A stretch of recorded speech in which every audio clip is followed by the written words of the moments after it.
And then the Mexican said to the Puerto Rican,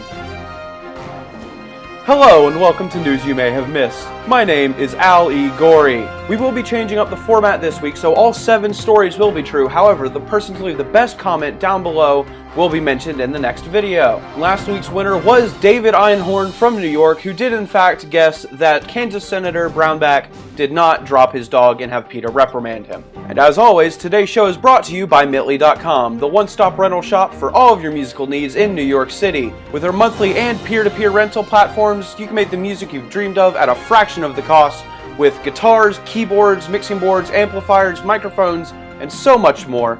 Check it out at Mitly.com.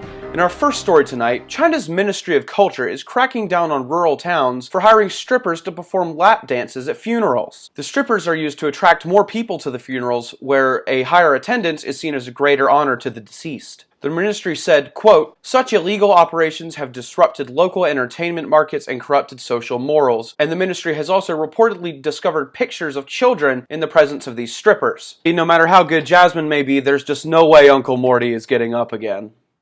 A self-described Floridian American filed an expletive-laced legal brief railing against Judge Willis B. Hunt for dismissing her civil rights lawsuit. Tama Jada Clark filed the brief, which starts with "Fuck this court and everything it stands for," as a result of Willis throwing out her suit over her 2010 arrest for trying to break her husband out of Georgia's Gwinnett County prison. See, Florida, this is why you're the laughingstock of the nation. I literally cannot think of a joke to make this more funny. If you want to read the brief in full, link is below. A 500-pound World War II-era bomb was found on the campus of a community college in Wrightsville, New Jersey last week. College officials evacuated nearby construction workers who actually found the bomb, but the site was far enough away from the main campus not to warrant evacuation of the students and staff. The 87th Civil Engineered Explosive Ordnance Disposal Team safely exploded the bomb at a nearby base, while New York Governor Andrew Cuomo lamented that his plans to blow up New Jersey had failed again. They've had it too mediocre for too long.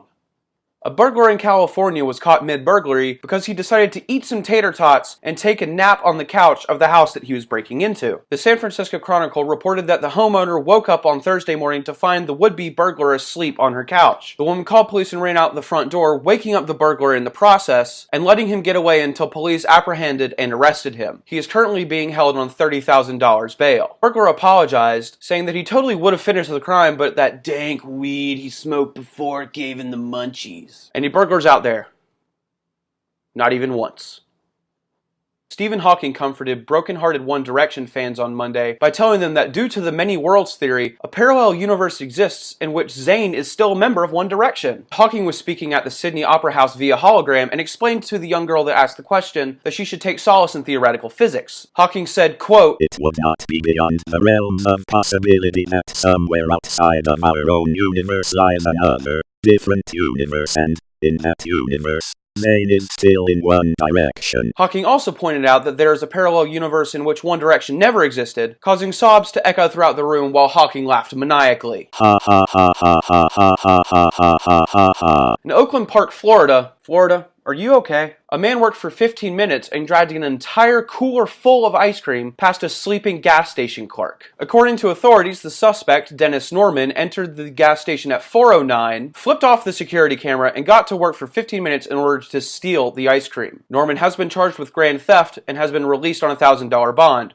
Or, to put it in a unit that Mr. Norman would understand, like 1,500 Klondike bars. And finally, 3 women in Russia were arrested and sentenced to jail time for twerking next to a World War II memorial. Russian prosecutors said that 5 women were arrested for hooliganism, but 2 were spared jail time due to poor health. Russian prosecutors also plan to press charges on the parents of one of the girls who was underage for, quote, "failure to encourage the physical, intellectual, psychological, spiritual, and moral development of a child." Many Russians have resorted to twerking recently due to the influx of American pop culture and the fact that it's a very practical and efficient way to ward off bears. This has been News You May Have Missed. Remember, if you write the best comment down below, you will get mentioned in the next video. If you enjoyed the video, please like and subscribe to the channel, and stay tuned for another Sunday vlog. It's a weird world out there. Don't get fooled by it.